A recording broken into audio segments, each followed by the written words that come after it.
I mean, look, I guess it's fair to say I was a fan. I wasn't like a crazy, man, the Die Hard films are my kind of thing necessarily. They were just films that I caught, you know, and I obviously came, you know, I was about 2 when the first one came out, so didn't catch that one till much later. And I think the third, I think Die Hard with a Vengeance that's the one I have the earliest memory of seeing.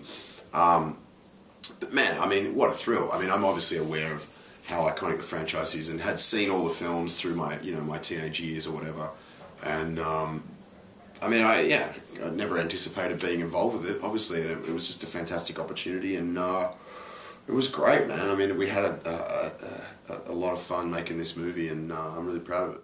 I mean, Jack is sort of the new age McClane, in a sense. Mm-hmm. Could you talk a little bit about that relationship in the movie and how the two characters sort of bond or don't bond?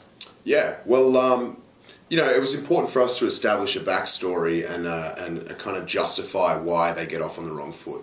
I mean, when John shows up, he's looking to find a criminal, you know? He's going to try and see if he can solve a situation. You know, it's his kid. He hasn't seen him in a few years. They obviously kind of left it on pretty bad terms. And he's kind of not sure what he's going to find. Jack, on the other hand, just isn't expecting to see John at all. I mean, he's working for the CIA.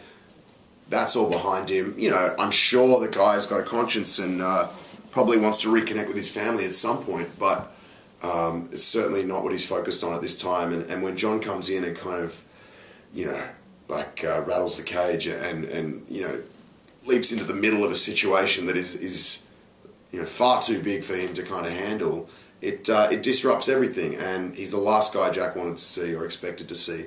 So that's kind of where the journey starts for them in this film, and it's you know, that's what it is. They kind of it's a love-hate thing, and we don't really find the love until much later in the kind of the resolution, and it was great to be able to play both sides of that.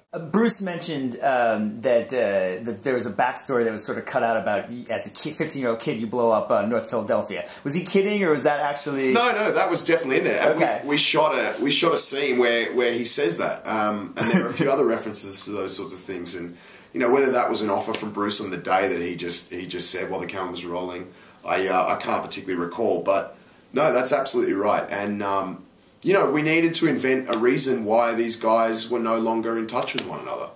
And it's got to be a pretty extraordinary circumstance to kind of, you know, disown a child or a parent for that matter, and go off on your own on a tangent. So, you know, yeah, we had fun kind of laughing about the fact that Jack was probably a total troublemaker as a kid, got up to no good, got in fights, set, you know, buildings on fire, you know, stole cars, all that sort of shit. And John was probably the dude bailing him out of trouble. And in turn, you end up with this kind of, you know, he's disappointed in his son somewhat for kind of rebelling against what he stands for. But it's because he possesses that you know, that kind of rogue attitude that John has to kind of just take matters into his own hands.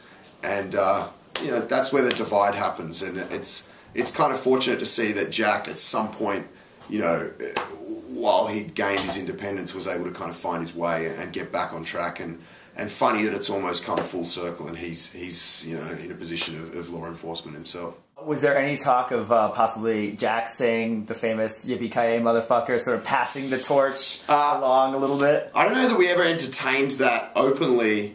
I mean, I did have a thought at one point, like maybe they will. I wasn't actually there the day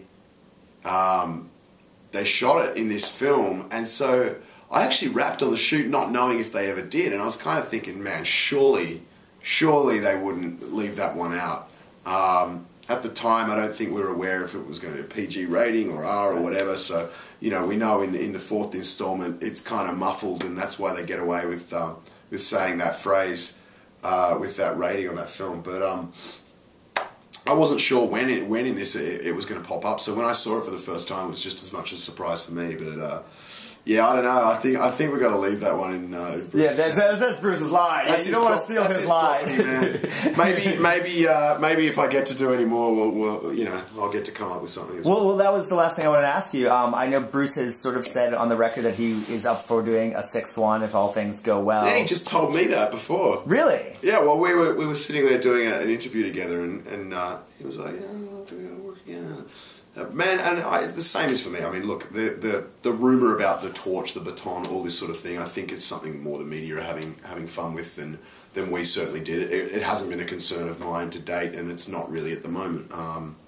It was just about doing a good job on this film, making the most of it, hoping audiences liked it, and that was that. So, look, if there's films that future things that go ahead under this banner, then of course I'll willingly oblige. It'd be great to reprise the role.